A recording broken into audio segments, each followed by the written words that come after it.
then bese siyabona. Aw, amen.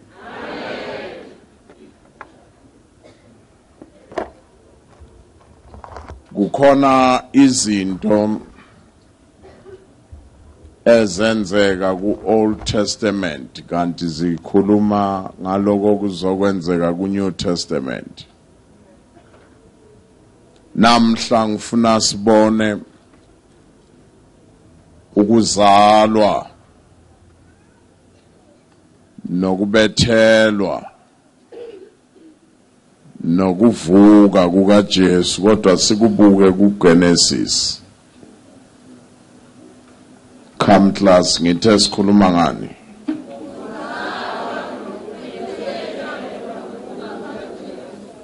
Sikubona kuphi?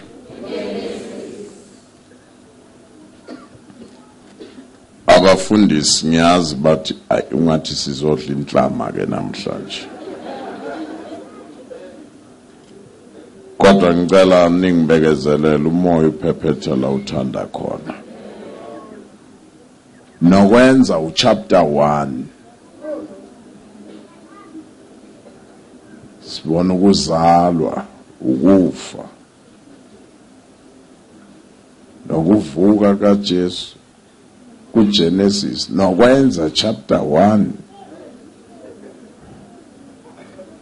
Yebo. Qala kuye verse 3. Sis. Awasikhonzeke. uNkulunkulu wathi makube khona ukukhanya, kwaba khona ukukhanya. uNkulunkulu wabona ukukhanya ukuthi kuhle. uNkulunkulu wahlukanisa ukukhanya nobumnyama. uNkulunkulu wabiza ukukhanya ngokuthi imini, ubumnyama wabubiza ngokuthi ubusuku. Kwaba ngukuhlwa, kwaba ngukusa usuku lokuqala. Sambe sonke kwaba ngokuhlwa, kwaba ngokusa usuku lokuqala sonke. Khona thulile yazi. Ngizokhomba yazi susho wethu. 1 2 sonke.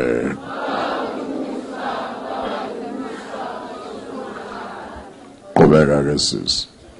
uNkulunkulu wathi makube khona umkhathi phakathi kwamanzi, kwahlukanise amanzi namanzi. uNkulunkulu wenza umkhathi, wahlukanisa amanzi aphansi komkhathi namanzi aphezulu komkhathi. Kwaba njalo. uNkulunkulu wabiza umkhathi ngokuthi izulu. Kwaba ngukuhlwa, kwaba ngukusa usuku lwesibili. Sonke. Kwaba ngukuhlwa, kwaba ngukusa usuku lwesibili. Again.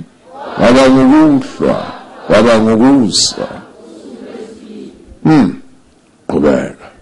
uNkulunkulu wathi amanzi aphansi kwezulu mawaqoqeke ndawonye, kubonakale umhlabathi owomileyo. Kwaba njalo. Okomileyo uNkulunkulu wakubiza ngokuthi umhlaba, nokuqoqeka kwamanzi wakubiza ngokuthi ulwandle. uNkulunkulu wabona ukuthi kuhle. uNkulunkulu wathi umhlaba mawuveze utshani, nemifino ithele imbewu, nemithi yezithelo ithele izithelo ngezinhlobo zayo, ekuyo imbewu yayo emhlabeni. Kwaba njalo. umhlaba wawusuveza utshani nemifino ethela imbewu ngezinhlobo zayo, nemithi ethela izithelo ngezinhlobo zayo, ekuyo imbewu yayo. uNkulunkulu wabona ukuthi kuhle. Kwaba ngukuhla, kwaba ngukusa usuku lwesithathu. Sonke.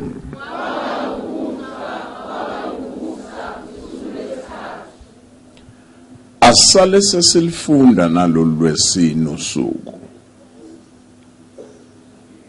Ngakhohlwa nasesifunda lolu lwesine usuku sokungena ukubuya kukaJesu.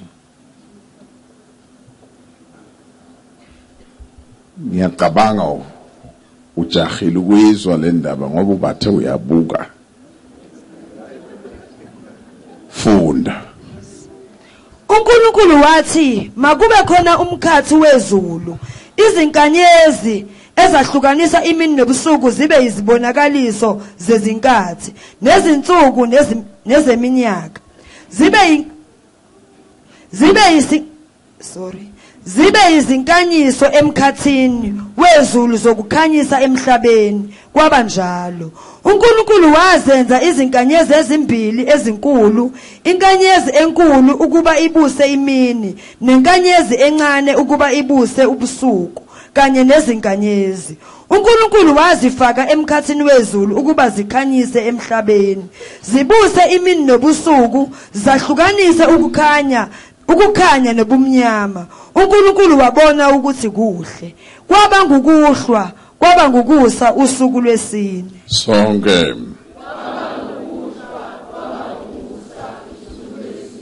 Again. Kwaba ngukuhlwa, kwaba ngukusa usuku lwesine. Ake sikhuleke. Ngimbulele ithi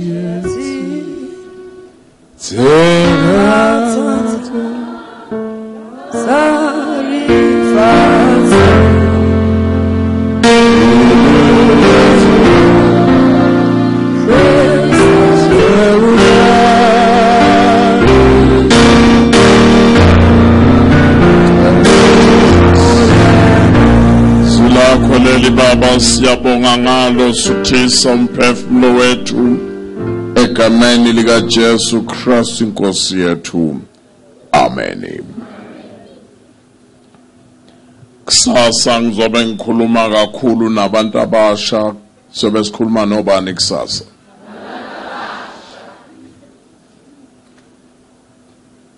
Vele umgqibelo kusasa weekend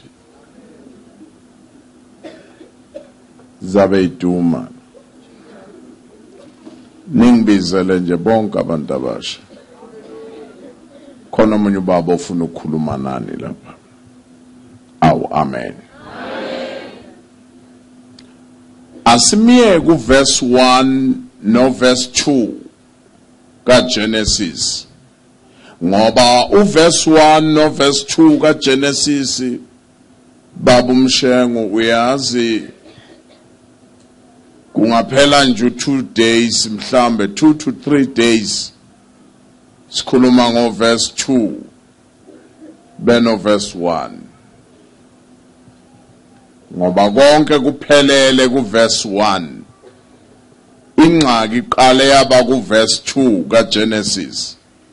Verse 1 ukhuluma nje into ephelele. Qaleni uNkulunkulu wadala izulu nomhlaba ngqi. Qaleni uNkulunkulu wadala izulu nomhlaba ngqi. Full stop loya akukho nokhoma lapho. Kunodaba nje lulodwa. Verse 2 wabese qhamuka nenye indaba ke manje eyenza umuntu ofundayo mangabe ulifunda kahle iBhayibheli ungafundeli ukuyoshaya abantu. Verse 2 kwenza ube nombuzo ukuthi kanti uNkulunkulu wadala umhlaba omnyama yini? Ngoba verse 2 soqhamuka ngokuthi umhlaba wakumnyama.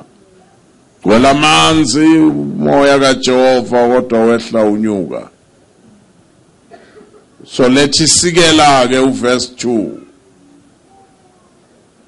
Bengisho question mark verse 2 lethi sikela.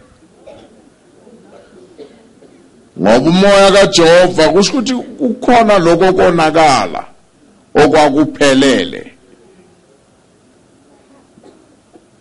Ngelilanga uNkulunkulu angasiza siyoke sichaze lokho ku verse 2. Awazi ukuchazeka kamnandi njani emgwena ngoba uJeremiah vela ngiqedeke ungathi wayekhona ekhuluma indaba zaka verse 2. Ungakhohlwa ukuthi nalo verse 2 naloko kwenzeka la ku Genesis uNkulunkulu utshela Moses ubhala izinto ezenzeka yena angakazalwa. Ngoba akusho lutho ukuthi na ufuna ukubona uNkulunkulu ubona umhlane nje. ungabona umhlane kodwa ubona wena njengoba ubona umhlane nje Moses kodwa ubhala izinto ezisebusweni kanti wena ubona umhlane abangizwa lapha wena ubona umhlane wami kodwa uzobhala izinto eziphambi kwami nilahleke reg manje ake ngibona izandla bangizwayo ngifuna ukukhomba laba abanye ukuthi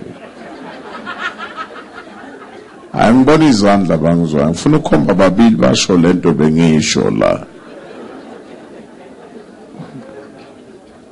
hayi khona abangixakile bazalwane bomtseki izandla ziyanyuka angisatholi ke manje asimiyeke siyavumelana siyamiyeka uverse 1 no 2 now nasiqala kuverse 3 kulungisa umhlaba osowona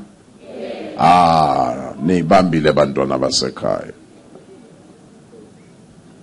lo mhlaba obekade uphelele kuverse 1 kuverse 3 ngoba uverse 2 so wenze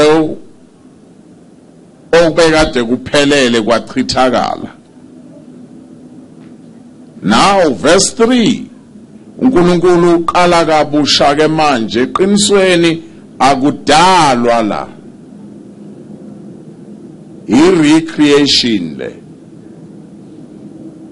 amagama kubuyisela izinto ebekade vele sinjani qedileke and now ufunda iBhayibheli lakho ulifunde nje ungajaha uNkulunkulu uthatha how many days esebenza from verse 3 ukulungisa umhlaba 6 days thank you ngakhohlwa thina sigcine ku 4 kodwa yena uNkulunkulu uthathe how many days 6 days ngakhohlwa sondela ke khona kuncane ngifuna ukubonela ukuthi iNew Testament ikhona la ngosuku lwesikhombisa uNkulunkulu waphumula uyabona ngikhuluma kanje abanye bathi namhlanje uyabanda kanti namhlanje ngiyashisa ngishisa be amalangabi ngishisa new release yeke sayibona kusasa awu amen kodwa namhla ngifuna ubambe kunento ebalekile wayeqinisile lo mzalwane khona umzalwane ozenele revelation yokuthi uNkulunkulu before eqala into uqala iqede before eyiqala wabeka into ebaluleke kabi ngoba nawe inika isineke ufunda la uma ungangikholwa ke sondela sithe uphumule ngosuku lesingakho uNkulunkulu 2 sithi lama verses siwafundayo njobe sebenza uNkulunkulu usebenza 6 days kulungiswa into yake yaba kwamthatha waphumula asambe siye ku New Testament uma kuzolungiswa into yake yabakhona emntwini eyalahlekela umuntu uma kuzolungiswa lokho kwasilahlekele Eden khona ingubo phela yasilahlekele Eden njengoba sibona sinkinkishela amajazi kangaka kusho kona ukuthi sesawa thina angiboni nokuthi singaqhoshelana ngalokho ubona ukhoza afaka ijazi elide kangaka kusho kona ukuthi khona into yasilahlekela uma ungangikholwa phela phuma ubheke izinkukhu laphandle nezimbuzi nezinkomo konke lokho esasinako le Eden njengoba amakhaza aqala nje yithi sizofaka amajazi izinkukhu nezinja azikayi kaPep ziyofuna amatshali kancane niyangizwa kodwa kusho ukuthi khona into yalahlekela umuntu.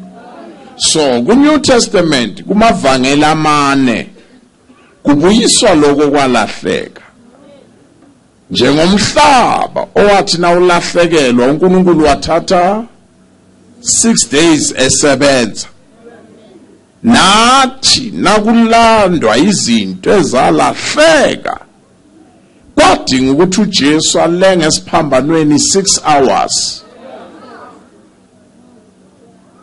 phela ubethelwe ngo9 kwaze kwaba u3. How many hours from 9 to 3? 6 hours.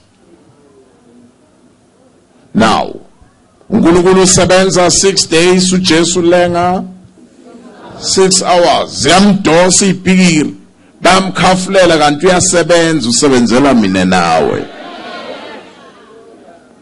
Uyayibona ukuthi ufuna sibe nesineke uzoyizwa kahle. Sondela kwelesikhombisa uyaphumula, akubanga i6 hours kuphela kuJesu, kwaphinde kwaba khona amazwi lawa beniwafunda kumagudi azwa ngamazwi ayisikhombisa abangeke bayizwe igudi abanye kungashiwongo lamazwi. Ene wabheke wonke khoza lamazwi ayisithupha wawo uJesu yasebenza. Umeqala nje ku1 Baba bathethelele, mefika ku6 uthi kugqitshiwe, kuphelele, it is finished. Mefika ku7 njengoyise waphumula ngosuku lwesikhombisa, bona uJesu naye uyaphumula, ezandleni zakho ngiyawubeka umoya wami. Now asibukele insuku ke ngoba le insuku zimemezela udaba. Usuku lokuqala kuGenesis, suku lokuqala kuGenesis qala kuverse 3, uNkulunkulu wamemezela ukukhanya, akube khona ukukhanya. Ngoba nakazosebenza uNkulunkulu ufuna ungathi ubumnyama bungaba buningi, azothi phakathi kobumnyama memeza ukukhanya. uNkulunkulu ongathuswa ubumnyama, Nkosi yami, Nkosi yami, ngesikhathi kumnyama yena ujabulela ukuthi ima kuzobonakala ukukhanya. Akube khona ukukhanya, bamba nayo imfihlakalo. Ingakho ngithe usuku lwesine masulufunde, ngoba usuku lwesine ukukhanya kwakhona sekubekwa inkanyezi nenyanga nelanga, langa nenyanga neinkanyezi. But usuku lokuqala uma kulungiswa kumenyezwa ukukhanya ilanga lingekho. Ila ufika ubone khona lapha esikolweni ukuthi sisemva ngesilabhasi, ngoba wena uthi the sun, the moon and the stars are the source of light. Yabona ke wena uvela le ku day 4, uNkulunkulu ku day 1 wamemezela ukukhanya, kwakhanya ilanga lingekho. Njobathi makube khona ukukhanya wayezisho yena, engakubonanga emadlubhini, engakubonanga ku SABC, ku TV kukhanya, kodwa wayeyimemeza yena ngoba ukukhanya yena, wayeyifaka yena. Kuthi njengoba ubumnyama bungaka nje abunawulungiswa enye into ngaphandle ukuthi kungene mina kukhanya.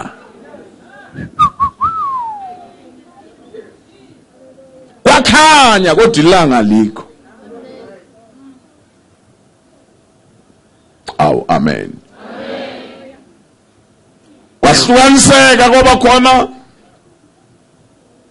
imini, kwaba khona ubusuku. Ngathi sengijahele kanti asibuye ngapha. All right. Day 1 kwaba khona ku awusebashonephi. Day 1 kwaba khona ku asambe siyokubuka ke ngale ku New Testament. Naba abafundisi nibabuze bephumala ngamunye bazokutshela lento engikutshela yona. Phakathi kwe-Old ne-New Testament kunobumnyama plus minus 400 years emhlabeni kumnyama. Sondela mntanami, akubona kumnyama lokho esikubo manje ebusuku, kodwa kumnyama bakhona kwakungekho umprofeti, kwakungekho umuntu oshumayela ivangeli. Kumnyama emhlabeni 400 years yonke abantu belambela izwi lingekho. Makuzoba khona ukukhanya, kwaqala kwanyakaza inkanyezi. Yathi nganyakaza inkanyezi, izazi zabona yona. Phakathi kobumnyama kwavela inkanyezi, ethulile uNkulunkulu engakhulumi. Inkanyezi yavela yaletha ithemba ukuthi indaba zombuso zizoqala ikhulunywe manje. Izazi zalandela inkanyezi, kanti njengoba ilandela inkanyezi imemezela ukuthi uzelwe. Phakathi kobumnyama kwazalwa yena, bathi kumnyama kwafika yena. Ungaboni lobumnyama, lalela yena uthini ngokukhanya. I am the light of the world. Oh, amen. Day 1 uxhumana nokuzalwa kukaJesu. Wafika uJesu kwanyakaza izinto. Ngoba noma ngaba mnyama kangakanani kwafika uJesu khona into enyakazayo. Lento ekwenza ukuthi uyekele zonke izitori ze-TV ube khona kule ndawo ngoba khona umuntu ofikileyo. Khona umuntu ofikileyo. Angeke afike angene kuwe kube lula nje ukubuka umzwe insizwa. Ababe bafiki kahle. Uma ufikile ubona ngabantu benyakazi. Uzibabuze bomama amatshala abangaka, yebo mama kwenze njani? Kwathi nimukisa le yampahle engakhuluma ngayo. Abangizwanga basina yedwa ngizwayo. Hayi, ingoba kufika ukukhanya. Oh, amen.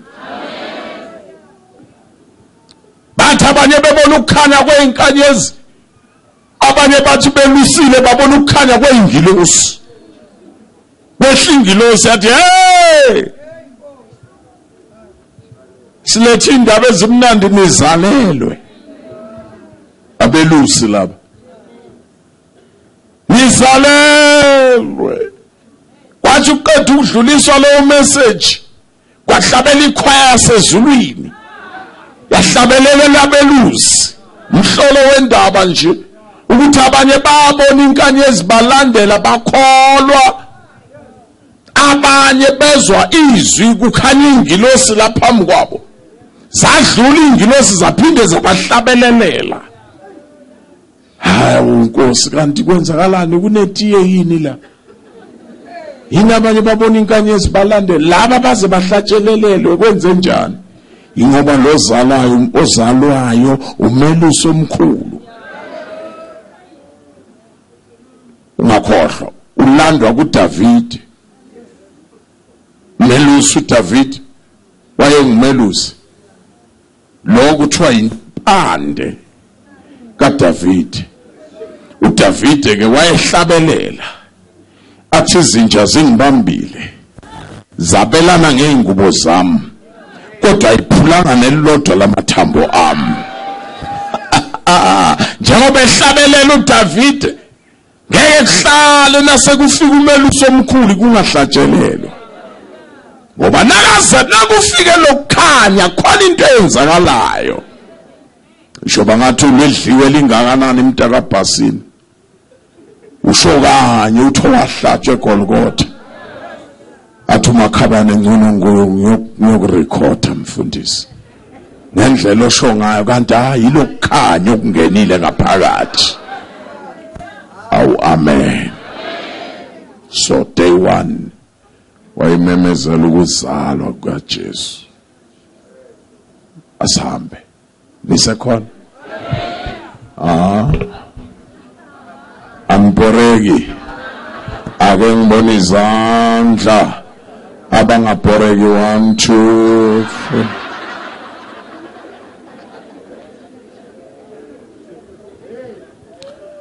Asambe. Day 2. Lithi iBhayibheli lakho. Lokho kwenzeka ku verse 2. Amanzi agcwala. Ukukhanya sekukhona kodwa amanzi alo kanjalo. uNkulunkulu waqala ke manje wahlukanisa amanzi. Amanye amanzi ayangale yemanzi hlukanani. Amanye amanzi ashonale. Amanye ehlela la kwaba khona umkhathi. Iphelele day 2. And ngeke uzwe uNkulunkulu ku day 2 athi kuhle.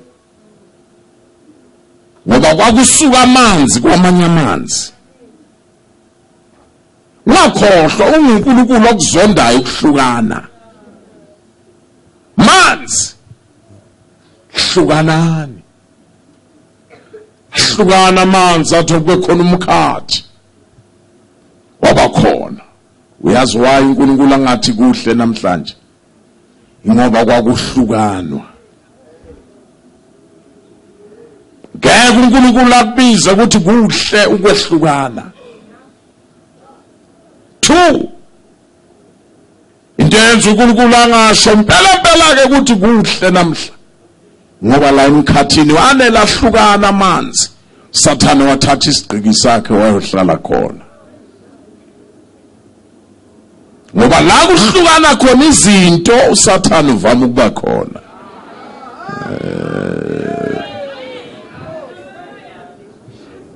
Isikhathi amanzi ehlukana wasifaka isitulo sakho uSathane. Uke wabezwa yini abantu bekade bethandana beshaya step umhlanzana beshada. Bebambene ngomunwe. Ungathi sebafikile phambili ubabone baphinde babuyele emuva bayoqala phasi. Nisekhona. Mhlanzana behlukana. Akekho khuluma omunye kahle. Awasikhulumeni ivari kayi1. Mhlanzana behlukana ukhona okhuluma omunye kabi.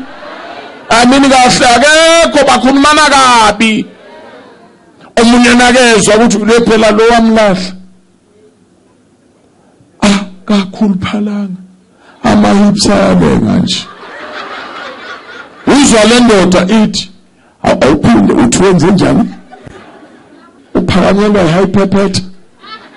Kuphakamela le sugar dustbin. Just ngokuthi uyabona ukuthi ingxaki le. Bengilinde yena velo amen. Ngikhulume.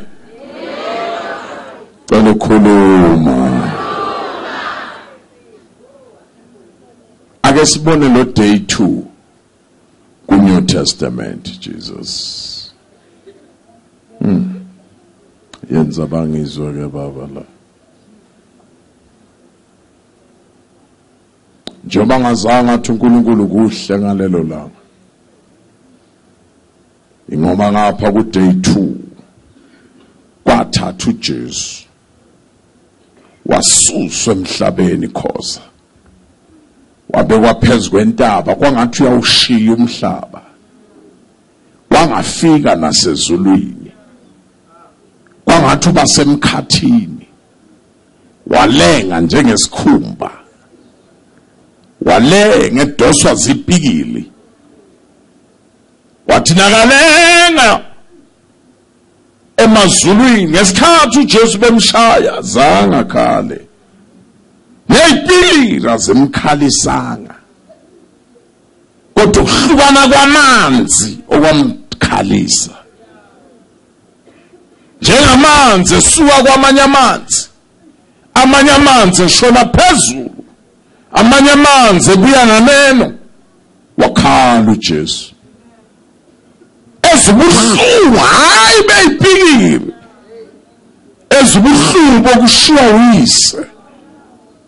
Eloi, Eloi, lama sabachthani. Thixo wami, ungishiyelani.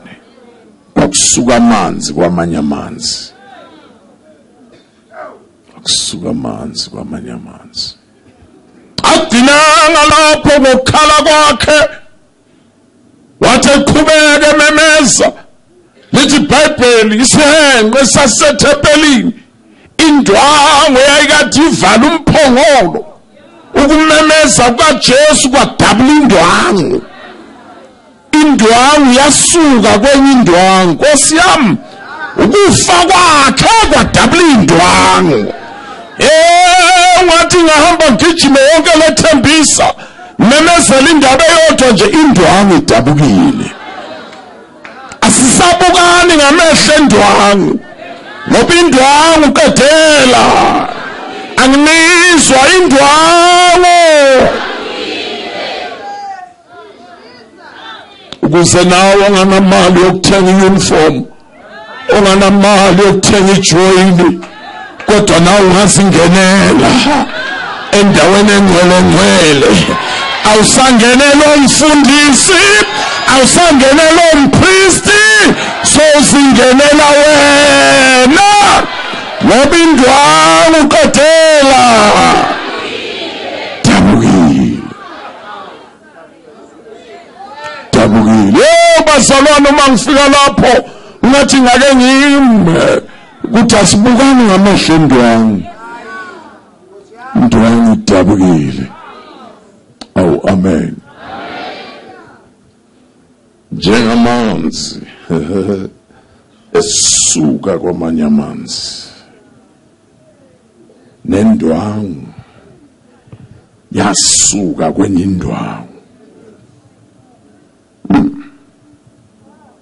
Kwafulathela uNkulunkulu ezulwini. Kwakhala indodana emhlabeni. My God. Ngesikhathi uNkulunkulu athi kubi, thina sathola nje indawana kulokudabuka kwendwangu. Kwabonakala umphongolo. Yanele yadabuka indwangu.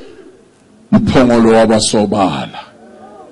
Ngamanye amagama ngokudabuka kwendwangu kwaphuma uNkulunkulu. Kuleliyakasi, kuleliyabhokisi kwakuphuma uNkulunkulu ehlangana nabantu ezitulweni. Abantu babesuka ezitulweni beya kuNkulunkulu, noNkulunkulu esuka ebhokisini ebantwini. Kwakuhlanganwa. Asisangenelwa, siyazingenela. Futhi la ifika inqede khona le ndwangu. Mntakambethe yadabuka yaqala phezulu. Yashona phansi. Yabona yena ifika lapho ifika ingibusisa kakhulu. Qedela yaqala phi bazalwane? Isho kona ukuthi lo fayo uvela phezulu. He that comes from above is above all. Ungaphezulu kwakho, ungaphezulu kokugula, ungaphezulu kwecancer, ungaphezulu kwe-AIDS, ungaphezulu yonke into ngoba yena evela phezulu. Yayiyobe phela ingibulele le ndwangu uma beyaqala phasi ukudabuka. Ungangiyobe ngifile ebhasini. Kwakuyosho ukuthi lo fayo uqhamuka kwabaphasi uye emazulwini. Ngibonge i-order yale ndwangu. Yebazalwane kwakungekho umama ophethe isikero ukuzodabula la. Izwi lakhe ladabula indwangu.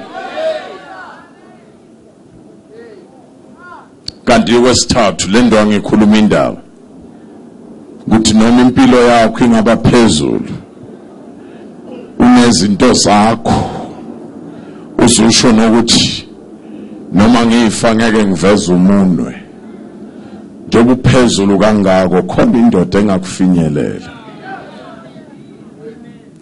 Yadabuka yafika phakathi, isho ukuthi nawe impilo yakho ephakathi angakufinyelela.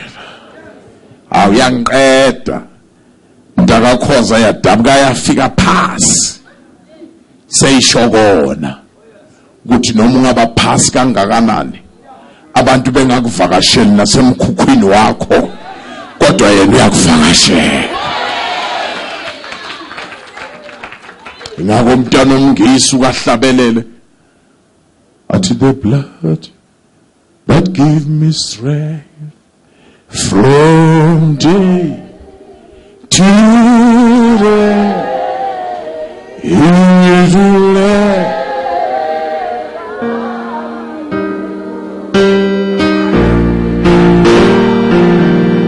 yes, it's reaching.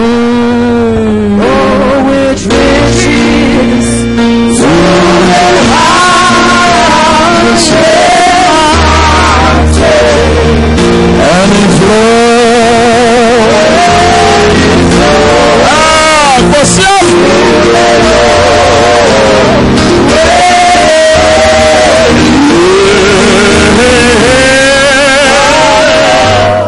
wonderful blood that gives me strength from day to day. It will never lose its power. Ngengasho la ngiyabona bokulapha Praise Mountain. It is the blood. The blood. Noma ngabe uphasi kangakanani bayakhafulela abantu na udlule bathi na into na yiphi. Kodwa igazi liyakufinyelela. The blood. And into yenza ukuthi likufinyelele usho leli kaJesu. Ngoba wathi na ungena la emhlabeni wangena ngegazi. Akekho wangena ngendwangu, akekho wangena ngamanapukeni. Ngabe yasihlolela nje ingane ithi izalwa namanje bazalwa njengoba ngikhuluma nje. Akekho ozathi ezalwa obethe efika emhlabeni wabedosa uhudula amanapukeni akhe la. Umufika nje la emhlabeni into ikwenza baze bakwamukele ngokugeza. Ingoba ungena ngegazi. Hambanini yobabiza bonke lapho ethembisa abaziyo ukuthi nabangena emhlabeni bangena ngegazi. Nibatshele ukuthi uNkulunkulu unengwe indaba eyodwa ukuthi nabangena emhlabeni bangena ngegazi, kodwa nabesebeza kimi befa abezi ngendlela yegazi.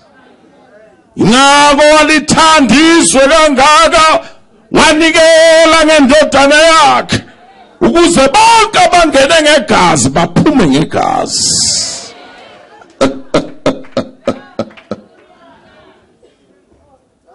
Bonke abangene ngegazi indlela yokuphuma idlule egazini. Ngeke uthi uze emhlabeni uze ngegazi. so ubuyela kuNkulunkulu ubuyele ngamasuthu ubuyele ngamanamkeni uNkulunkulu usafuna leyo ndlela ingako lapha la ligazi lazihlanza izono zami noma ngabe uphasi kangakanani mntanami futhi ziqhenye nje ngoba uzikhethelanga ukuthi ube wakulela ikhaya noma ngabe kusemkhukhwini ngasabi nokubatshela abantu nabafuna wena ukuyokulobola ngabamukise edrobheni kamalume tshela abantu kahle njengoba ufuna ukungishada nje nali ikhaya uyabona yamkhukhu na ungathi uyawa konke kusekhaya ke la na ufuna mina uzongena lapha awuzenzelanga kodwa into engiyaziyo ukuthi ufikele kulomkhukhu ngokufika kwakho iyavalwa indaba yemikhukhu ngenxa yakho kuzoqala enye generation ezophuma emkhukhwini kodwa iye kuma mansion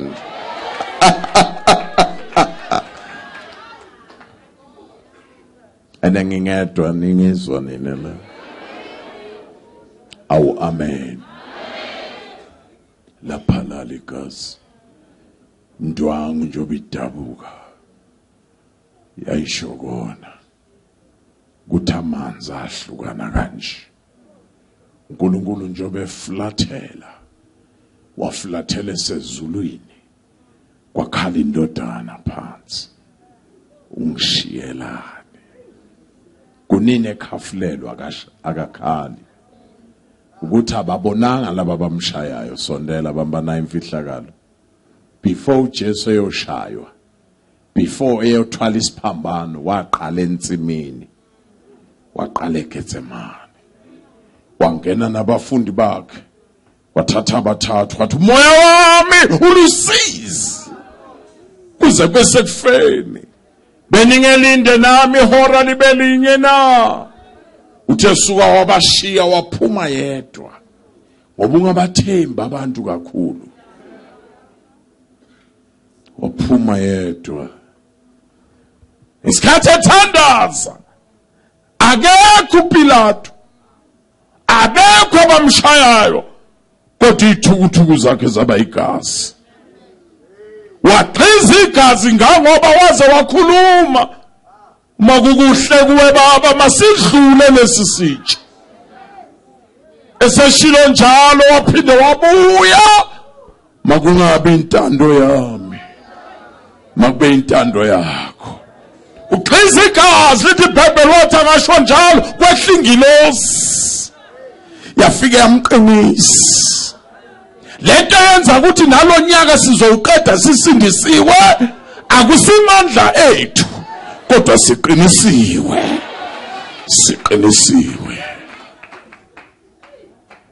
meqale engena phambi kwaPilato bemshaya eyithulela nje bashaya into eseshayiwe uyabona lempi yakho angeke uzoyinqobe la uma ungakaqala uyinqobe emoyeni into yayimenza ngene entsimini ngoba umuntu azomlanda ngegazi walimala entsimini into emenza opheka ngake engashaywa entsimini ingoba lo muntu azomlanda Nkosi yami walimala kuphi bazalwane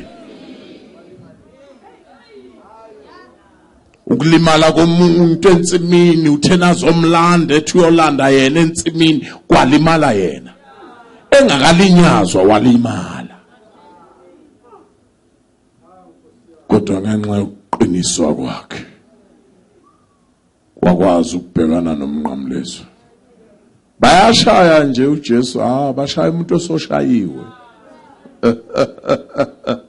tshela umakhelwane makhe nalaba bangishayayo abazi ukuthi bashaya into eshayiwe la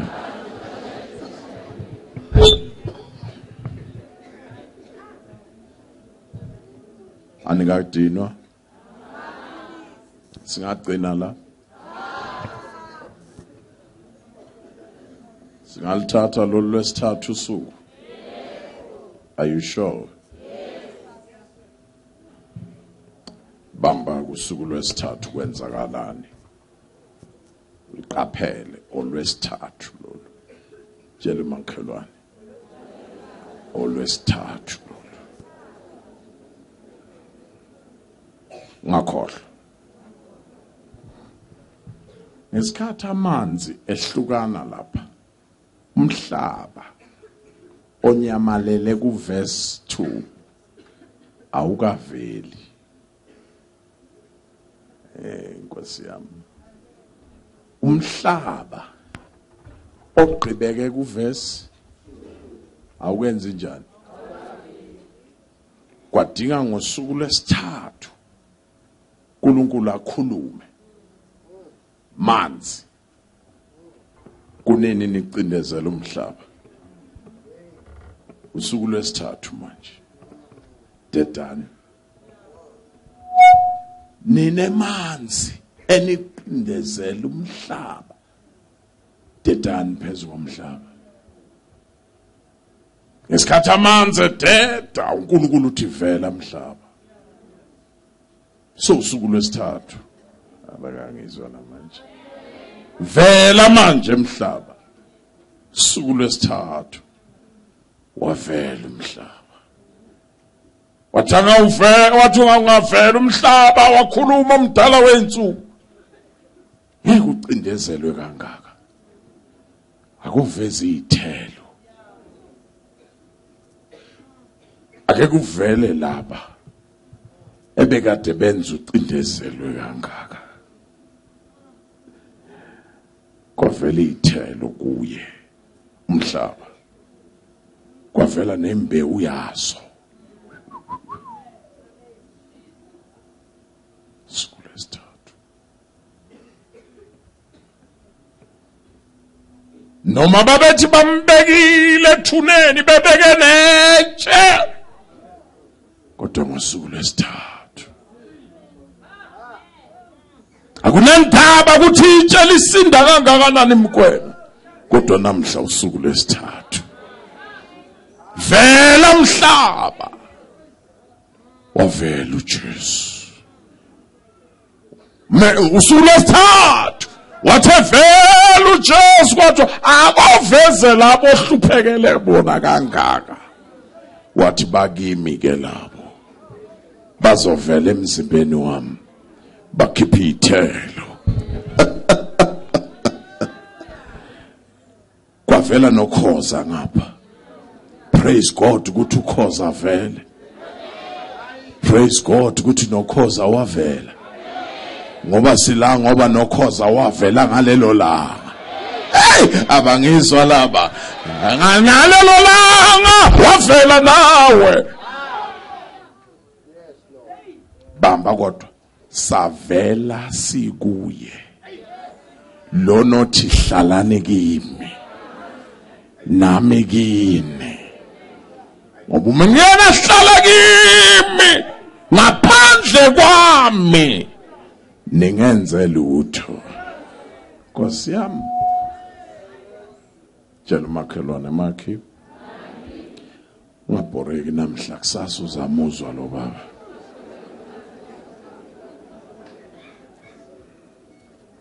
ngoba kungenzeka khona abantu ababhorekayo njengoba ngikhuluma nje kodwa abaconnectile khona into abayitholayo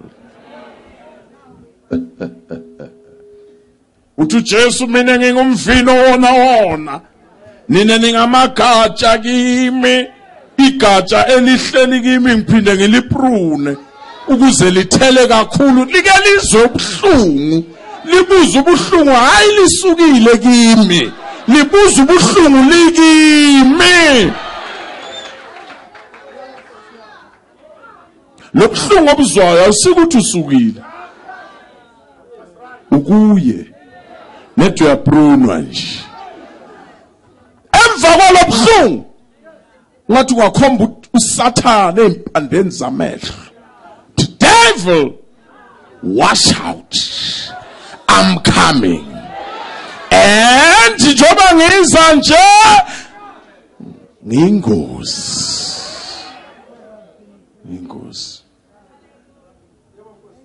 suku lesithathu vela mhlaba kunini ucindezelwe manzi sesikhathi sakuvela kwakho njoba sowuvelile ke mina ngiyakwazi kodwa sengifuna laba abahleli kuwa kongivezele bona obani laba bobahluphekela kangaka liyeza lolo suku la siyovela sibone nayingilosi kuthiwe obani laba abangena bengene befake ezimhlophe kuthiwe yibo bamnqobile ngezwi lobufakazi bamnqobile abangcolisanga ingubo zabo. Oh, amen.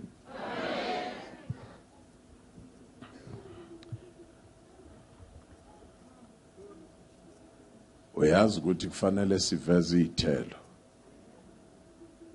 Angazi noma kula ngeke ngakhuluma ngale ndaba yani eyithelo. Kula kambe.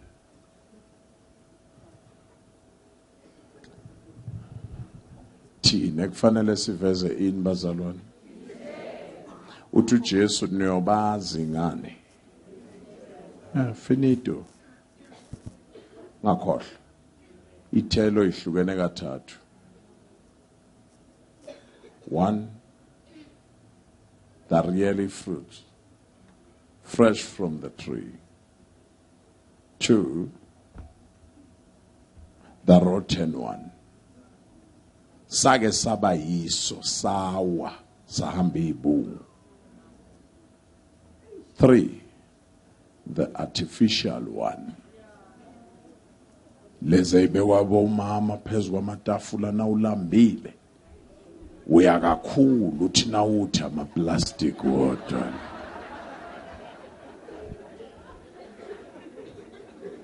Nasebandleni sihlukene kathi. Kukhona abaphethe fresh. Bathola fresh revelations. Beyithola enhlizweni kaSimakade.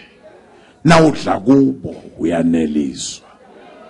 Kube khona lezake zaba yizo kodwa seyibolile lapho bezwa ngala sokwabolwa ngizakunikeza mina ukuthi ubezwa kanjani ukuze ungayijwayezi nabo njengoba uqeda kusindiswa nje once ubezwa bekhuluma lento uwazi ukuthi ilesithelo esasikhulunywa ugumbi ke lesi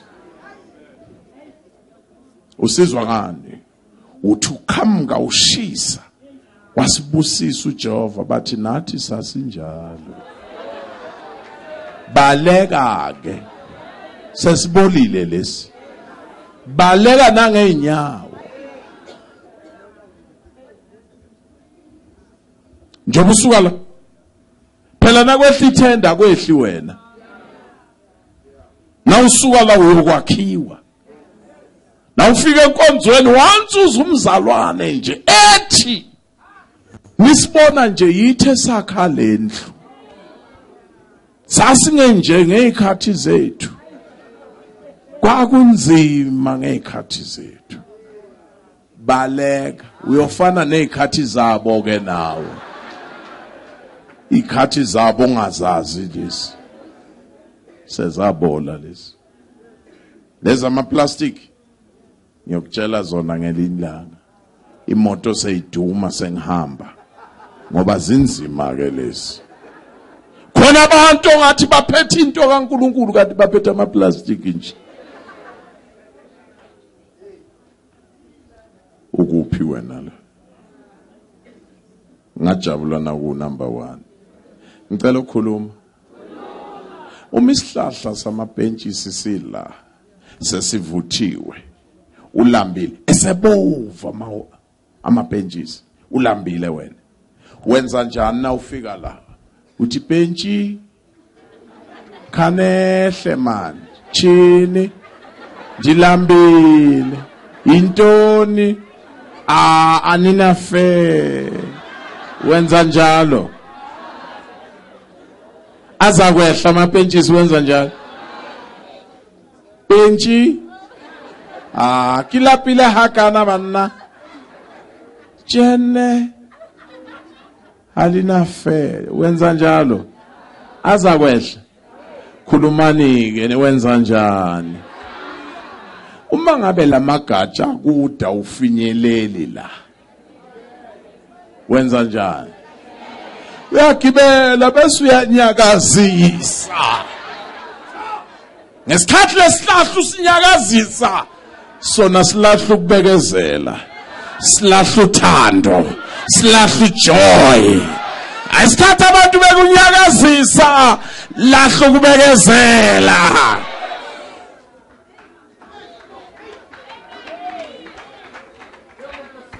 nangabe ungakwazi ukugibela thatha umzaqa thatha induku shaya amagaqa khaqa ngesikhathi wena ushala lamagatsha awakushayi wona lahla ithelo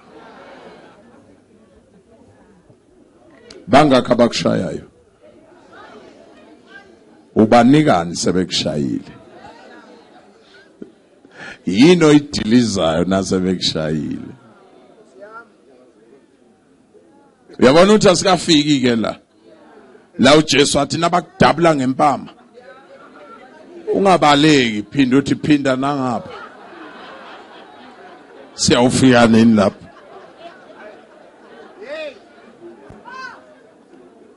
uyazi baba umshengu iyo le eke yangifikela le thabanju kugcwele ngale kwe10,000 wabantu begcwele lapha nabathi siyakholwa kuba woza bengena endumisweni Jesus mina la kimi ngathi ngathola lesipelede yesengubo samandebele labathi siqobosho sibopha ingubo ngesivule ngitutse lento abayisho la ukuthi ngabe ivela la yini ngeke ngenze okuningi ngesikhathi bathi hallelujah glory uyasabeka mina ngizotutsa lokusabeka ukuthi kugcwele la yini ngalesipelede ngihamba nje ngibunga izinqe la singakhona ngifake lesipelede sishone sithi nashona bese ngilalela lokho kuzophuma la ngiyakutshela uyabona ukuhleka kwenu sokungenza ngazi nje khona ngizothi ngisifake isipelede ngapha baqosha inji ngekho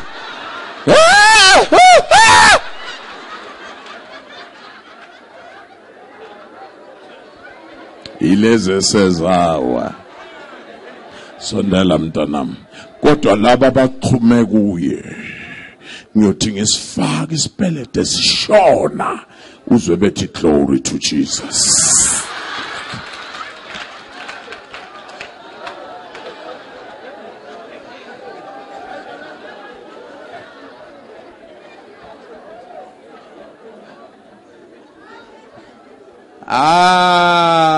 alingutlwa ne ayengibona izandla bangizwayo niphakamiseleni ingabe uyisifruit lamampela noma selabola noma amaplastic thino kumbi nje GUMBI sikubona ngeyithelo ukuthi unamba bani wena vela mhlaba veza ithelo bonke abakuJesu baveza izinto ezigenuine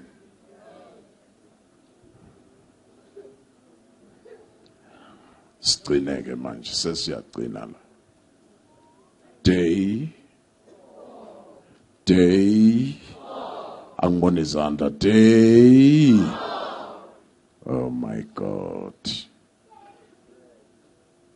bamba na imfihlakalo la ka day 4 ayisakhulunywa indaba emhlabeni, sekukhulunywa indaba zasemkhathini.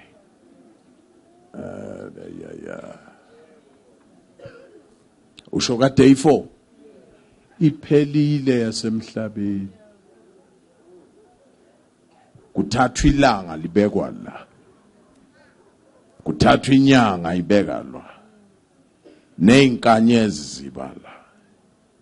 Usho ku day 4 kuhlangana ilanga nenyanga. Ilanga uKristu ngakhohlwa, inyanga imele ibandla ngakhohlwa. Inyanga ayinako ukukhanya ngokwayo, ukuze inyanga ibonakala ungathi iyakhanya, ilanda ukukhanya elangeni.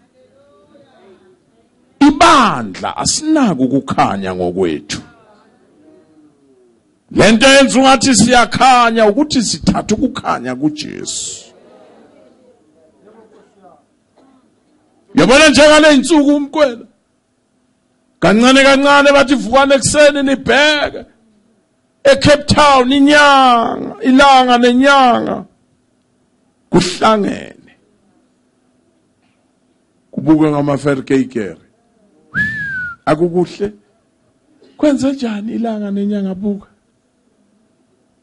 Ngesikhathi wena usho lokho, mina ngithi siza mina baba, ngathi day 4 soyangena lapho kuyohlangana uJesu nebandla kube kuhle emkhathini. Abasalifunike lishunyayelo leli babona bhasini. Usho lelo ukuthi uJesu uyabuya, bathi akakwazi ukubuya manje, safuna ukuthenga imoto manje. Kodwa uPaul uze wafa, athi nginitshela imfihlakalo. Ajike emtseke ayifake yena uPaul, athi thina sisaphila, liyothina likhala icilongo, liyothina likhala hayila trompita yalihodimu yabanna kuzovuleka amathuna, bavuke abafileyo na kuyanyukwa. Athi uPaul umuzwe uyayifaka, athi nathi sisaphila siyoguqula imizimba yethu. Kwenziwa yini ukuthi wena ungakulangazeleli ukuba noJesu emkhathini? Uma uPaul bakulangazelela baze bahambe emhlabeni, khona into wrong lapho, khona into wrong. Ingakho uJesu athi azanikhumbuza athi nanidla isidlo, kudleni lokhu, ngoba nanidla lesidlo nimemezela ukufa kwami ngize ngibuye. Ubona lapho ke ukuthi ayisadliwa nale mpazamo. Ubumnandi bokubuya kweyabusekho. Ngayikhuluma indida ke la. Nisekhona sizohlwithwa. Thina sifile kuyovulwa amathu. Yiko lokhu mina emgwena ngitshela wena nje, ungisize emgwena nangenzeka ngihambe emhlabeni nangabe angilitholanga icilongo. Mina ngisile legenge eclaima ngenkani ukufuna ukukhala icilongo. Anginamsebenzi leyakhala or alikhali, kuyayifanela kimi nje. Yabona, kodwa ningenzela into eyodwa nje, mangabe kwenzekile alingificanga ngaficwa ukufa. Manje ngakwenzanga lokho ngathi ngiyawukhahlela nebhokisi. 1, ningalingi niyongishisa mina. Angisile type eshiswayo ni. Ngibathe ngibuka iBhayibheli lami lisho lutho ngokushiswa la. Angisho ukuthi ku wrong ungashiswa wena. Nethi mina nje ningaqali nje. LaMbhayibheli lithi ngisho namathuna azovuleka nolwandle libakhafula. Umlotha kalikakhulumi ngawo lana. LaMbhayibheli nethi ngihlushwa yilo. Uyabona ngihlushwa into encane njani? Hayi ngoba uNkulunkulu ehluleka ukuhlanganisa umlotha. Kodwa nje ngahlushwa omunye umntwana kule ingane ebhema ama drugs. Bamshisa umama. Bathatha umlotha bawubeka lapha. Yabhema lengane ama drugs yaze yawezwe week. Yaloku ivula lapha. Yabhema nomama ke manje yamhlaba.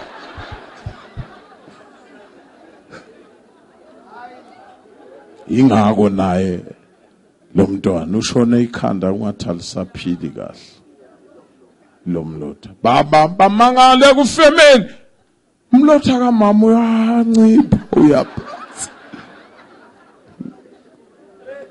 naye umangala nabo naye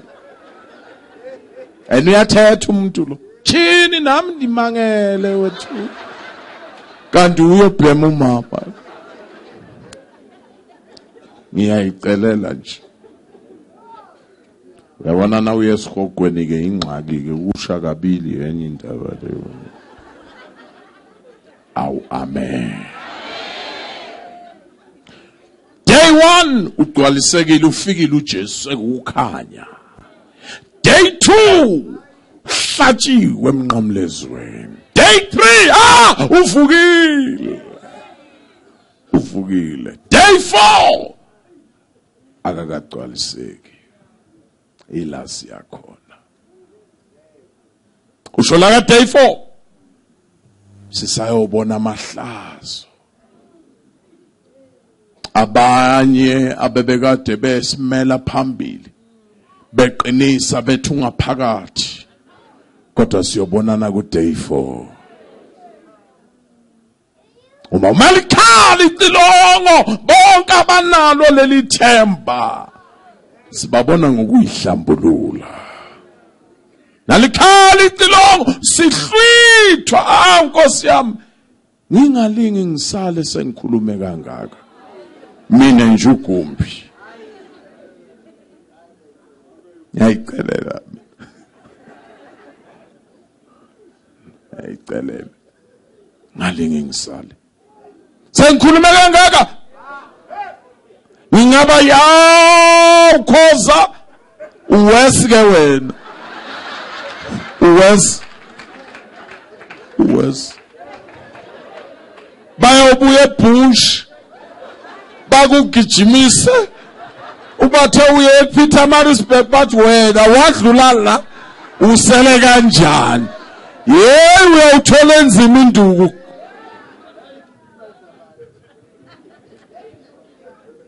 Ungasali ku day 4. Lapho siyobuka nje ubuhle belanga lihlangene nani nenyanga. Kudlule sisathi sibuka ubuhle bebandla bese kubeka umlilo la. Sibone inkanyezi ngamunye ngamunye umzalwane ke loyo ezodlula la. Kuthiwe woza mshengu bonke kuzonika umqhele. Kuthiwe woza mshengu kodwa indlela yokuyofika lapho wedwa idlule emlilweni. Athi uPaul isekelo sesabekwa qaphelani kuthi nakha kanjani nakhe phezukwaso. Mangabe bakade wakha ngotshani wakha ngezibi uzothi ungena kushe konke. Ungene kodwa ungene kunuka intuthu.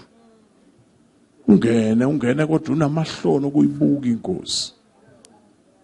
Kuthiwa woza mshengu. Lithi iBhayibheli mangabe kade akha ngegolide uzothi ngene emlilweni. Igolide lishayine kakhulu. Uthina ufika lapha phambi kwakhe uzwe uJesu. Yebazalwane ngiyalifisa lelo langa ukuyozwa uJesu kusho yena asho kimi athi well done. Well done. Mniki umqhele. Lithi iBhayibheli abanye uyothabanika umqhele baphinde bawukhumule bathi akungifanelanga Nkosi. Kungenxa yakho. Kuthiwa owakho. Uthi usathi uyahamba kuthiwa buya. Nawo omunye uyobuza owanike lo Nkosi. Kuthiwe ngenxa yokubekezela kwakho awuvumanga ukuba igama lami lihudulelwe phasi. Uye wabekezela kwaze kwaba lapha. Ziyancipha le intshumayelo ukuthi he will understand and say, who will understand, understand,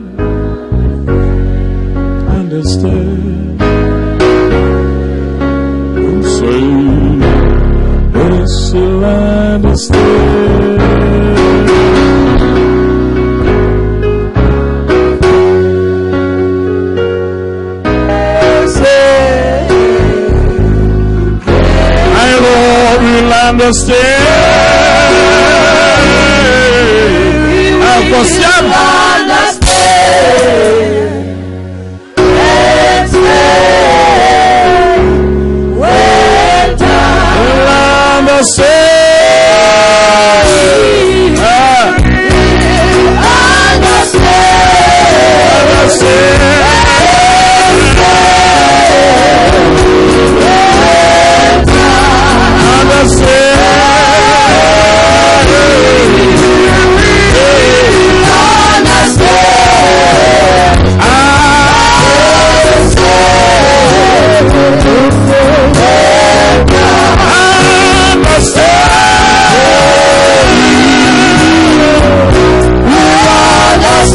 Makabongo phezulu. Kunandi cabanga emanhleni lapha phansi ukuthi uma iwinter inyeke bekhona then ithelo azikuba khona. Isihlahla asikwazi ukuba green singazange sawoma. Uma engabe khona into bazalane efanele yenzeke ukuthi fanele sindlule ku winter. So that ukuze kube khona ithelo. Fanele iwinter